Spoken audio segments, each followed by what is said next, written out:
Here we are once again on a night pod cometh. That's right. It's Jamie G. It's Magnum Mills, and we are giving you all new, Always Sunny in Philadelphia episode reviews and all our favorite shit about it.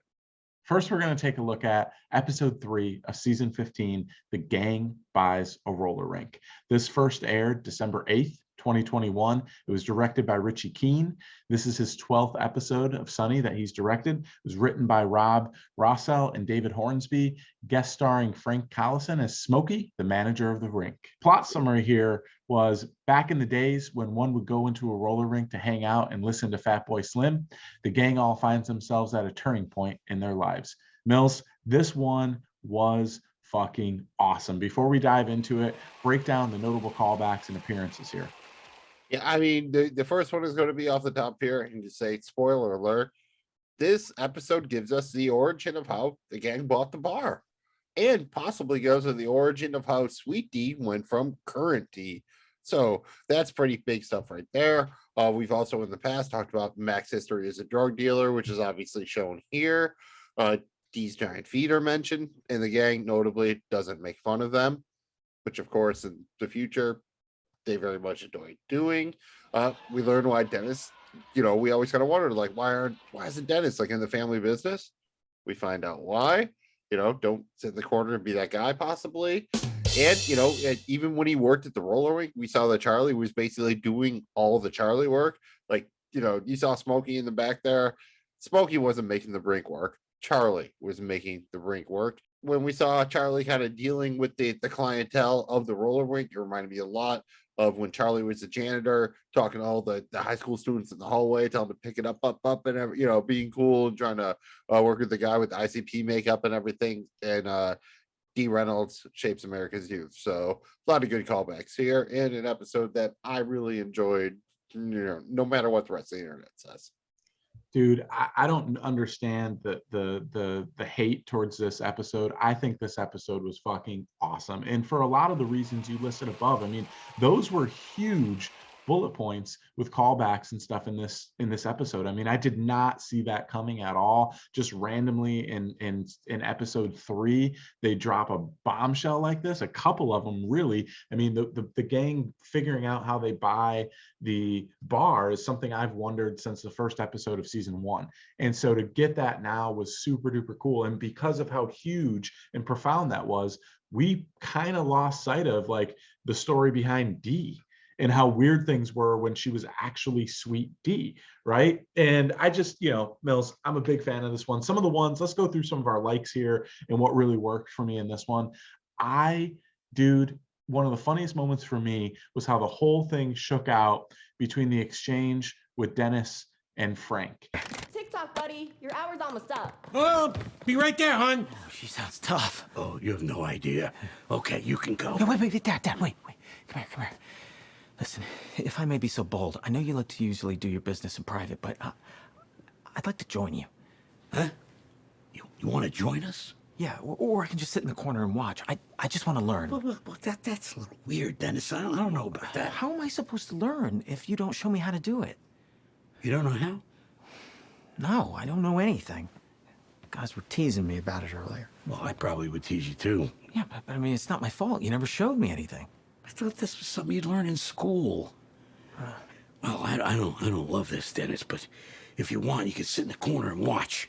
But no eye contact, because that'll throw me off my game. Yeah. Okay. All right, come on, let's go in before the pill kicks in. Yeah.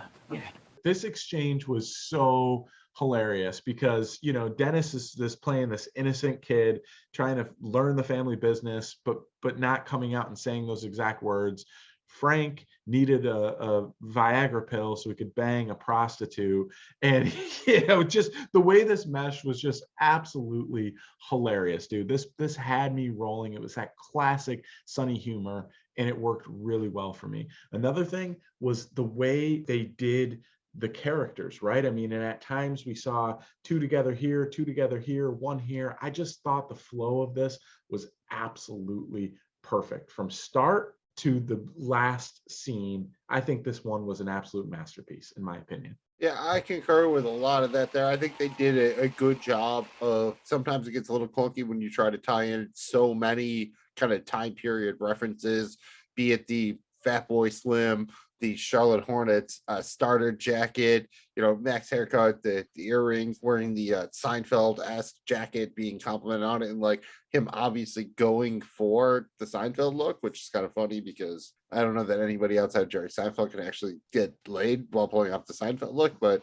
I thought the hardest thing here would be probably to tie Frank in, which they do a good job of. I think probably the most underserved character here is Dee, but she does get kind of like the biggest payoff. So I don't hate it a lot. I really think they did a good job here. I think they probably took the lesson they've learned in kind of past flashback episodes, applied them here. I really think it all worked. It all tracks with their current characters. And I thought it was funny and entertaining. I kind of figured out where it was going at the very end. And I love the idea of Charlie kind of like one quarter at a time building up like, over $50,000, because you can see Charlie doing that too, like eating cat food and doing all the bullshit to just, that dude, like, who just like back then never cashed his paycheck and just stacked him up or whatever. You could see Charlie being that guy. And, that also made me laugh at the end that they were all equal partners, despite the fact that Charlie had like, basically 5 times their buy-in. Like, check this out. Like, what if we buy the rink from Smokey? Oh, shit. We own the roller rink? Yeah. Like the 3 of us together as partners? Mm-hmm. Oh, Yeah. I got $4,000 right here. Oh my God, that's crazy. I just got $5,000 from my dad. Oh, dude, that's perfect. I just got 25 cents from the machine over there.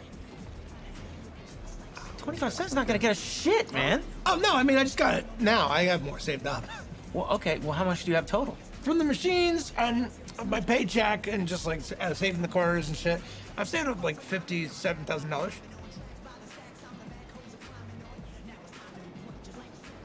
Holy shit, man. That's you know what? That actually that might could be be- enough for an equal partnership with us. Yes. Yeah, well, Yeah. equal doesn't quite make Hey, sense. yeah, I'm starving. Do they have sandwiches Well, here? yeah, they do have sandwiches. Would Yeah. like You want something with meat on it? The sandwiches are good, but like, Yeah, let's get a sandwich. I'm paying. I'll pay for the equal just doesn't sandwich. totally make sense. And to this day, they make him do all the Charlie work or whatever, and yet he should really be the majority owner at the bar. Great. And one point you brought up that was very cool is you saw Charlie really thriving in the Charlie work role. And I thought this was really important. And they didn't like do it over the top. It was subtle, but you really got to see him kind of in all his glory there, kind of running the shop and keeping in order on things. And he's just perfect in that role. And you saw a little bit, to your point too, and previously when he was the janitor. And I thought that worked really well as another thing. And you're right. I mean, that's 3 or 4 or 5 things here that they tied in, and it didn't seem convoluted at all. And there was never a point where one was fading and the other one was working better. All of them seemed to kind of get there and deliver for me. I think we're both going to probably have more likes and dislikes on this one. We talked about the likes on our initial things. I'll move on to the dislikes here. Probably the main thing for me is just going to be the obvious thing from a story standpoint, in that you kind of had to sideline Frank and Dee. Like, there just was so much going on here that you had to focus on a few characters. So Dee only gets a couple of scenes, and you're right, they are, fairly impactful, but they, the bulk of the episode focuses on Mac, Charlie, and Dennis. Frank gets his, comes in the limo, does the thing with the whores, does all this Frank Reynolds shit. Danny DeVito's very good at it. But I would say that's probably the main drawback, is that it doesn't service all the characters. And it does seem that there kind of is like a very prominent A storyline, and then the B and C storylines are kind of swept under. It does come back together in the end. And I do like the fact that they offer Dee the chance to be a partner in the bar, which they famously always keep referring to she's not. So you do see here that they give her the chance, and she passes it up because she thinks she's going to go to Hollywood or whatever. So again, that's, probably closer to a like. I think basically all of my quibbles are pretty minor here. Like, they even pay stuff off that Mac doesn't have a real gun, just the handle of a gun. So that makes sense, like why in Gun Fever he's very enamored by having a whole gun. So I think it's pretty good writing overall. And I should tell you how I feel that in doing what I thought didn't work, I gave like 2 things that didn't work and 3 things that did. So I enjoyed the episode very much. Yeah, really hard to kind of nitpick here for dislikes for me. I guess the thing is, I thought, you brought it up with Dee in this. I don't know about you, and everyone out there in the world that's watching this new season of Always Sunny. But I think Kate Olsen, this may be the best she's ever been. She is on fire. You know, and we'll talk about that as we get into episode 4, where she certainly plays a bigger role. But you know, she has been on fire, and I thought it was so well done from an acting standpoint, how she comes in with innocent Dennis and innocent Sweet D, and she is literally Sweet D, and the gang is totally different in how they interact, and it was so, you know, it was stark difference, and it worked so well. Oh, Hey, guys. hey, what's up, fellas? Here they There's are. the college guy. Yes. Now, see, Mac, that's how you wear a jacket at work. You know, Dennis looks like Jerry Seinfeld. Oh, thanks, man. Yeah, that's kind of what I was going for. Yeah. I don't like how mean they are to each other on that show. Oh, sweet D. So pure of heart, you know. Hey, when you going to Hollywood, D? Tomorrow. Yeah, this is my last night in Philly. I'm actually super nervous. Oh, you got nothing to be nervous about. No, you're gonna do great out there, sis. They're gonna love you. You just have so much natural charisma, and you're so funny. Oh man, thanks you guys. That really means a lot to me. Yeah. I thought the they could have did something a little bit more with the tripping when she's skating and going into the wall, and then boom, she's just all of a sudden now the D that we know, right? And so I wish they would have did something a little bit more. That felt a tad bit rushed for me, from an idea standpoint, in terms of her reverting to the D we know now. Wish there would have been something a little bit better there. That's really my only dislike on this thing. Is, you know, I'm having again nitpicking here. I really thought this episode was fantastic. Yeah, you know, that it was a little abrupt, but I think they were probably trying to comment on like brain injuries or whatever. So I'm not going to take it away from them on that. I will say that I am of an age where I did actually go to a roller rink party before. So before we move on to our grade tier for this episode, I'm going to ask you, Jamie G, after I answer it, is what would be your kind of like, if I said you're at a party at a roller rink, the song that pops in your head? And for me, I'm going to say Everything I Do for You by Bryan Adams off the Robin Hood Prince of Thieves soundtrack. So that's mine. Embarrassing or not, that's what it is. If you ask me, like, you go to a roller rink in the 90s, what's the song that's playing? That's it for me. So Jamie G, if you went to a roller rink in the 90s, what song is playing? Dude, it's one of two. It's Pump Up the Jam, Pump It Up. Oh, I'm glad to say, get your booty on now, make my day. That is right there. The other one is Marky Mark and the CNC Chocolate Factory, not Chocolate Factory, CNC Factory. And you know what I'm talking about with Marky Mark, dude. So those are the two that go in there, but Pump Up the Jam was the initial one. So that's my final answer. Yeah, that's crazy. Like, in roller rinks aren't even really a thing anymore, despite the fact that I think like they would probably work. Like, I would think like they could be what bowling alleys. I guess maybe the liability thing, people like out there bumping into each other and shit, even like pre-COVID. I guess I could see that. Just, I don't know, that seems like somebody fucked that one up. Like, they could still be making money. Bowling alleys are rebranded. Why can't roller rinks? And that's kind of, I guess, why it makes sense that the gang. I just think it is really cool that this was a backdoor origin story, basically. They didn't put it out there as that. We did see some promotional pictures of Mac in the Hornets jacket. That was it. And, it was just lo and behold, you tuned in and boom, here's finally how. Not only why did the gang buy the bar, why D didn't go to Hollywood, why Dennis doesn't work for Frank, why D doesn't own part of the bar, why Charlie does Charlie work. Like, it all pays off pretty well here. So that works very well for me, which leads us into our grade. So I don't want to go too high. Obviously, we're just doing this, not be too complicated, on a scale of 0 patties bucks to 10 patties bucks. I'm giving this 9.25 patties bucks. Pretty high. Like, I really enjoyed it. We struggled to nitpick it, so to each his own. If you didn't like it, that's fine. That's your opinion. But I really enjoyed watching this. I think I will enjoy it on a rewatch. And I think it does give an adequate, even a good backstory in it, really, because you always wondered, how the fuck did the gang afford patties? Like, that was always kind of my big question on how do they get patties? How do they afford patties? And I always, thought after the fact they just retconned it to mean like Frank gave it to him, but this actually makes a lot of sense. So 9.2 patties bucks for me. Well, as we pass around the patties bucks and form our own economy and stimulate our own economy here, we got money in motion, it's flowing.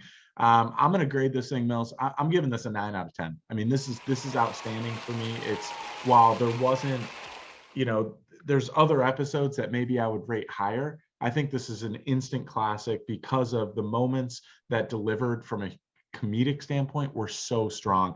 That, like I mentioned, the exchange between Dennis and Frank, that was absolutely fantastic for me. And then the fact that we got so much backstory and they did it in such a cool way. And the little things in this one, the little things, Mac wearing the Harnett starter jacket, the damn 1998 year references, the freaking way Mac kept saying, oh no, the email, no one's going to send emails in the future. All his predictions being wrong.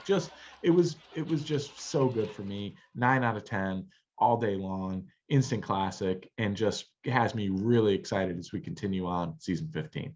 One of the best parts was, when Dennis and Frank were having that exchange in the hallway after the aftermath of Dennis watching, and Dennis was like, well, I just wanted to know what you do with your job all day. And Frank was like, this is what I do at my job all day.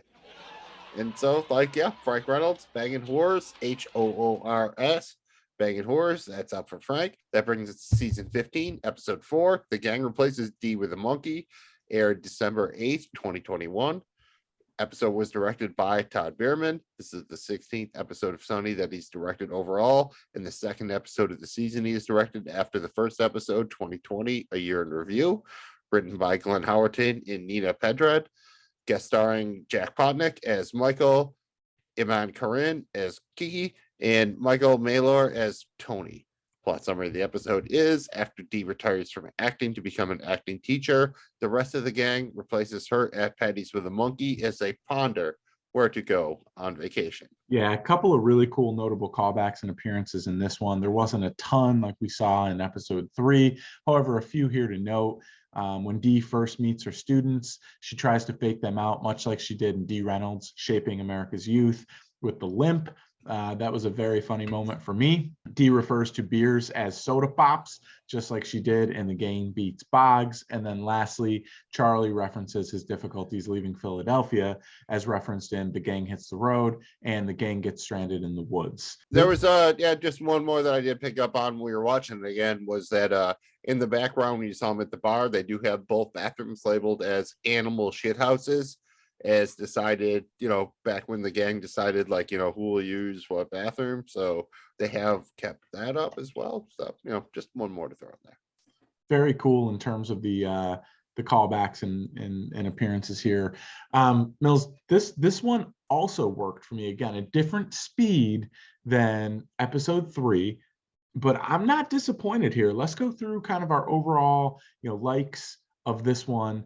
Yeah, I will say that generally almost anytime the gang gets really hammered, it's almost always great stuff for me. The gang gets quarantined is way up there, and that's actually them not getting hammered until they do, and just realizing they might be full-blown alcoholics.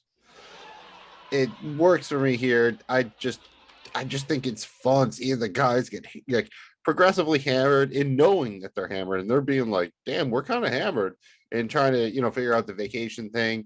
They pull off the spoiler alert obviously, but the Ireland plot line, I think it'll work really, really well. Whiskey Beer Island of Green and Fight? That's Ireland. God damn, you guys. What is this delicious drink? This is good. I was gonna go home and get some sleep, but I might have to get a couple soda pops in first. You know what I mean? Nice job.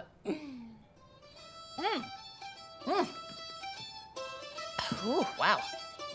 Is that poop? So I'm excited about that. And, I think of all of them, probably the strongest on their own are Frank, Charlie, and Dee. So, I really think Caitlin Olsen does a good job off on her own to create her own comedy. And she is kind of a very physical actor, comedian. And I think she's really doing very good shit here, especially when the subtle shit, when she talks about the hand job thing, and then she looks at the guy like, oh yeah, you'll have to see me off at after class, and does it twice, kind of doing the implication thing. So I think that all works for me. Yeah, it works really well. It's the little things in this episode too, right? As the gang's getting hammered and they're talking about drinking the best beer they've ever had. It was clearly not a Coors Light, even though we're glad they went to Coors Light this time. It's little things. That was a bigger beer, a more full beer in that glass. They probably had, my guess is, some sort of IPA, some sort of Hefeweizen, something a little bit thicker, cloudier, and it was clear they were drinking a bigger beer, which from an alcohol content standpoint, and I like that because it went into the storyline. I thought the monkey was hilarious. And again, they did something that could be perceived as so bad and with negative connotations, and they made it so funny in a way that wasn't, it's smart humor in a lot of ways, right? And the whole "thank you, monkey," it just works so well as he's serving them the beer, only to then figure out that he robbed them and possibly maybe committed an act of sexual crime against them, which is also normally a very messed up thing, but it just really works and is really funny here. I mean, it's just, you got to hand it to them. They take the most craziest, inappropriate topics and they find a way to make them endearing, and you enjoy it happening around you. Wait, I got scratches too. Dude, Mac, I think you got bit in the neck, man. Is that shit on the bar? What is that? Sour, salty taste in my mouth. You guys have that? Yeah, Yes, I got that. yes, I have that. What is that? It's real bad. Oh, guys, I feel like shit. I think we've been outsmarted. What? Huh? The monkey got us drunk, assaulted us, robbed the bar, and possibly fucked our mouths.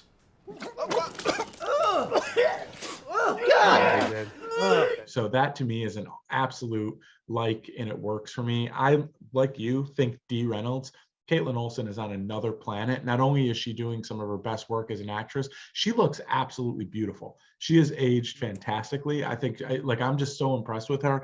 And she really, in my opinion, she kind of carried this episode here a little bit. I mean, her storyline, it had the potential to be terrible and boring, or really deliver, and to me it really delivered. She was strong when she needed to be, and it was funny on its own when you kind of go back to the slow pace of what's going on, the slow pace of what's going on with the gang back at the bar. And dude, Charlie going back to being afraid to travel and having a new concept of traveling within the state, but not understanding how Pittsburgh and Philadelphia, two cities in one state, it worked so well for me, only for them to come back to it after a break of watching Dee's story unfold and then being like, we're not going to Scranton.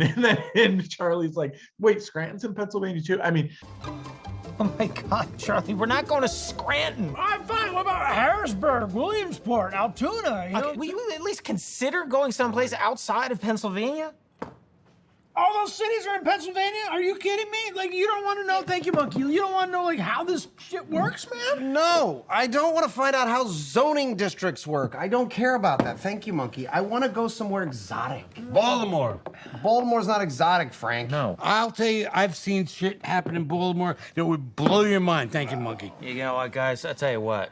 Regardless of where we decide to go, we're taking this goddamn monkey because I love this guy. I love him. just really funny for me. Probably very cool if you're a PA guy, and I thought that worked really well. Yeah, and right before we move on to our dislikes here, which again I don't think I'll have a ton of, I will say that it's pretty amazing that from what I could tell from the credits and the research I did, the monkey was entirely digital. Wow. Which I mean makes sense, right? I mean they probably weren't going to have, but think about it, that Always Sunny, they're on FXX in their 15th season, they're a comedy, and that was pretty solid CGI, I feel. And you can kind of tell, I think they reused the shot of the monkey pouring.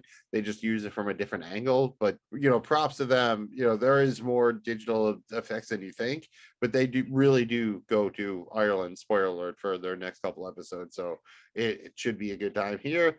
And as far as what I disliked here, I think that the plot was just a little bit thin. Like Dee kind of was coasting at her thing, like between getting the actors in and going, they kind of just hammered on the loud thing a couple of times. Like maybe they could have gotten a little bit deeper there. Same thing at the bar. Like we got the idea that they were getting really hammered and couldn't figure out what to do for vacation. They kind of cut to it twice. Again, nitpicking here probably. I enjoyed it overall. It just seems that from a story standpoint, there probably could have been like one more kind of minor subplot that they could have threaded throughout it or something that paid off at the end when it all tied together and made it a classic episode instead of just a good episode. Nitpicking a little bit, but considering when I saw the title of the episode was, the gang replaces Dee with a monkey, that in this day and age and context could have gone really badly, and I thought they handled it well. completely agree with that. One of the things that was interesting here is, they kind of had an opportunity to go one of two ways when they got hammered. And I think it kind of slowly built, and they probably went to it one too many times. But the wake up with the hangover, I thought really worked well. So it got there, but maybe perhaps, like you said, it was kind of strange because episode 3, literally so many storylines unfolded, and it was like, whoa. And then you go to episode 2 where there's the episode 4 where there's really just 2 storylines kind of unfolding. So in a way it was it was just a stark difference, which I think kind of made it seem like maybe we needed one more than we did. The other dislike for me is not enough Frank in this. I wish we would have got a little bit of a solo Frank, or just more Frank for me. Anytime Frank is there, and particularly hammered, is a good time. So wish I could have got a little bit more, but that's really it for me. I agree with you that this is a very good episode, not a great episode, but very good, and I enjoyed it a lot. And it definitely had moments where I was laughing. Yeah, I mean, overall, it does seem that they're in a better rhythm than they were for the past 2 seasons. This isn't quite going to get on that season 11 tip, but it definitely seems like this, feels more like classic Sunny. I think some of that does have to do with everyone is, time has passed. They got to relax, go around, do different things. They come back and embrace the fact that they are going to be the longest running live action comedy. And so fuck it, they're going to be the best Sunny they can be. And now they get to say fuck and all the fun stuff. And sometimes it works like gangbusters. Sometimes it doesn't work as good as gangbusters. Most of the time it works well. It's fun to watch. And at this point, I'm really excited to see the rest of the season. I think really my main complaint might be I'm not super excited that they're doing 2 episodes per night. Like, I wish this was, like everything now is so in the binge model. I don't really want to binge Sunny. Like, it's not that there are a ton of podcasts out there that talk about it, which is why thank you for listening to us, but it's fun to talk about. Like, it really is. And I just wish that maybe you drop the first 2 weeks, do 2 eps per week, but I wish it wasn't. I wish they did 1 episode per week doing that. Yeah, and one thing that's got me questioning this too is and I'm really curious heading into the next round of episode 5, episode 6, is the gang hasn't really done these to be continued episodes. They haven't always been super strong with that, where part 1, part 2 kind of thing. And in seasons past, it's always actually, when you look back and review some of the seasons, those seem to be always kind of the weakest ones for me. More times than not is when they try to do this. So I'm hoping that doing a to be continued here, they seem to be firing all cylinders. I'm hoping they learn from past mistakes and that this works. But I think it's a risk for them a little bit here as we head into kind of the halfway point of the season. Yeah, you are right. In the same way that they've showed sometimes with season premieres and finales. Early on, they did seem to do pretty decent with it, but especially I feel the 2-part Super Bowl episode was a giant mess. You could, chalk some of that up to Howerton not doing, all the episodes that season or whatever, but that definitely did kind of, sour the trough on that one a little bit. So I think they can redeem themselves here. I even think, like, remember in the first episode they had the IRS thing? I think that's going to come back around. Like, I think they're going to really write the season pretty tightly, because especially they had a 2-season pickup, so they know that they can come back around to things again. So I'm very encouraged by the first 4 episodes of the season so far. Same, man. Let's put a grade on this thing. Let's keep it with the Patty Bucks. For me, I'm giving this a solid 7.4. It was really good for me. Not quite an 8, not quite a 7, kind of right in the middle there. And I enjoyed it. I think I'll enjoy watching it again when I go back and rewatch this season down the road. And for me, another really good episode of what's kind of off the gates here. A really good season so far. Yeah, and I'll say, I'm not going to be quite as high as I was on the last episode, because I think the last episode was incredibly consequential to the history of Sunny and everything. So I'll say here, give me 8.25 Patty's Bucks. This is a solid episode. It's fun. I think when you go back on it, like you said, Dee does a great job holding up her own plot line on herself. Is it perfect? No, but it's kind of funny. And, assuming that they land the triple, quadruple axle flip in the air with the trip to Ireland. This could wind up, looking, I think, better upon further review a couple weeks from now. So in Mills, it looks like we're going to continue the trend here, getting 2 episodes each week.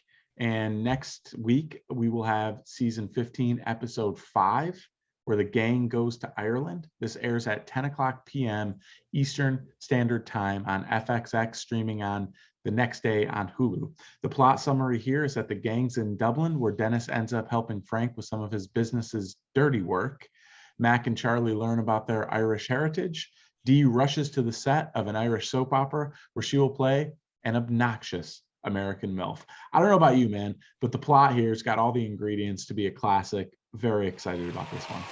Yeah, and this kind of makes it that in theory, I guess, the second part of a trilogy, because on the same night next week, they're going to have season 15, episode 6, The Gang Still in Ireland, which will air at 10:30 on FXX and be available via streaming the next day on Hulu.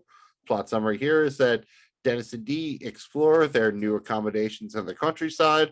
Frank accompanies Charlie to find the truth about Charlie's Irish childhood pen pal. Mac has an identity crisis and decides to join the seminary. Very interesting things. The gang will be in Europe. We won't be in Europe. We'll be right here to give you the Nightbot Cometh, covering all of the episodes from season 15 of It's Always Sunny in Philadelphia. I'm Magnum Mills. He's Jamie G. This is the Nightbot Cometh. You can find us on Twitter and Instagram at Nightbot Cometh. We're from the Joe Blow Football Show. All of our stuff over there is at joeblowfootballshow.com. We're on Twitter and Instagram with that feed at Joe Blow Show. And we do fantasy football, wagering, dynasty. Like Dennis, these guys are better than that shit. We do that. We're at CZGAPFF on Twitter and Instagram. We occasionally live stream on Twitch at Joe Blow Football Show. This has been the Nightbot Cometh. And we might not be the Nightman, but we're not the fighter of him either. We'll be back with more next week. Champion of the Sun. Oh,